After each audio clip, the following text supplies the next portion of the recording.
안녕하십니까. 세상을 읽어주는 남자 이상훈입니다. 오늘은 메모리 공급 쇼크라는 주제로 한 말씀 드리겠습니다. 최근 하이닉스가 대규모 D램 가격을 최대 20% 인상을 준비하고 있다는 소식이 있었습니다. 역시 가장 큰 요인은 HBM 생산 증가에 따라서 D램 생산의 여파가 있기 때문인데요. 실제 하이닉스는 일전에 그 D램 생산 라인의 20%를 HBM에 활용할 계획을 밝힌 바 있습니다. 삼성 같은 경우도 HBM을 위해서 D램 생산의 약 30% 정도를 확보할 계획을 발표한 적이 있는데요. D램 공급을 줄이려는 이유는 역시 HBM의 마진이 더 좋기 때문에 HBM 생산에 더 1차적으로 집중할 필요가 있기 때문입니다. 앞으로 AMD의 그 라이젠 9000 그리고 인텔 에로 레이크 등 차세대 CPU가 계속 출시될 예정이기 때문에 D램 수요도 계속 증가할 것입니다. 현재의 D램 가격이 가장 싼 D램 가격이 될 수도 있다는 생각입니다. 일전에도 말씀드렸지만 올 연말이면 HBM이 전체 D램 매출에서 차지하는 비중이 20%까지 커진다고 트렌드 포스가 예측한 바 있는데요. 그만큼 HBM의 평균 판매 단가와 수익성 덕분에 메모리 부분에 많은 자본 투자가 이뤄지고 있다는 뜻입니다. 하지만 이는 기존 D램 생산 캐판에 영향을 주는 요인이기도 한데요. HBM 생산이 늘면 D램 생산이 줄어들 가능성이 큰데요. 이 경우 D램 가격이 오르는 긍정적 효과가 나타나는 것입니다.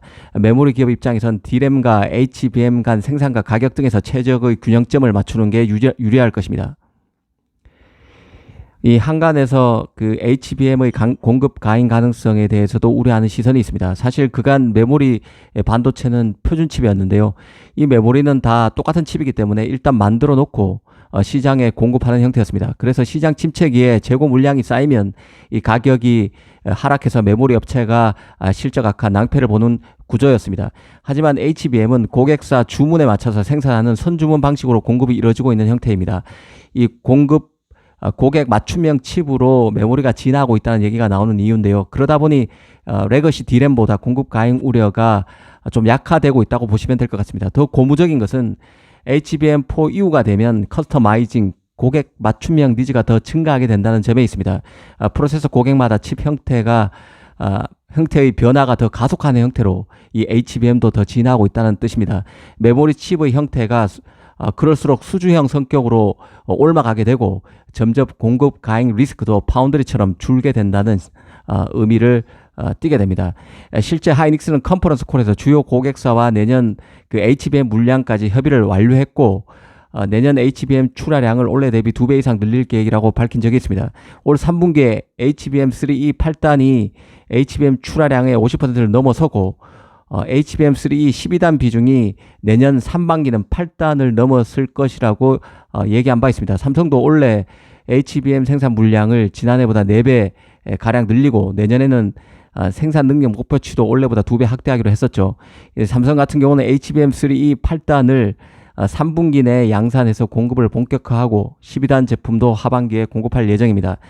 이 AI 시장이 단기에 급격히 커지면서 칩 시장 흐름도 송두리째 바뀌고 있다는 생각이 듭니다.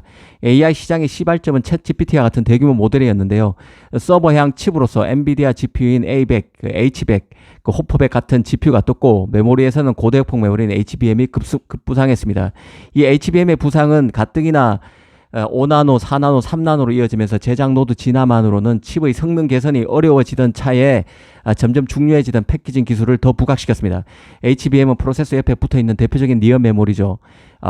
프로세서와 메모리 사이의 거리가 가까워서 아무래도 데이터가 이동하는 거리가 적기 때문에 전력 소모도 상대적으로 적습니다. HBM의 최대 장점이 바로 대역폭이 커서 데이터를 빨리 처리할 수 있다는 점에 있습니다. 기본적으로 D램은 데이터 이동 통로인 IO가 작은 핀 형태로 붙어 있는데요. 이 핀을 통해서 데이터가 전송되기 때문에 IO를 데이터의 고속도로라고 흔히 부릅니다.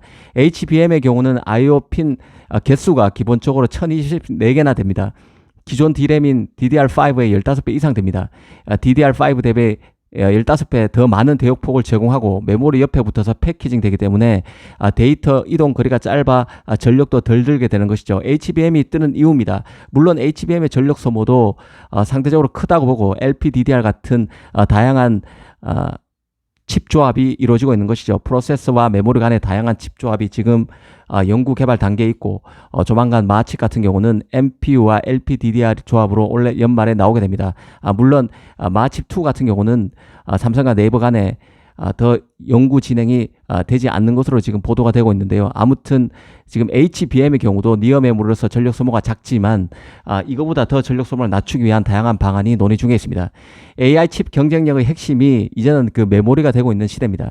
특히 온 디바이스 AI가 보편화된다는 얘기는 고객 맞춤형 메모리 시대가 온다는 의미입니다.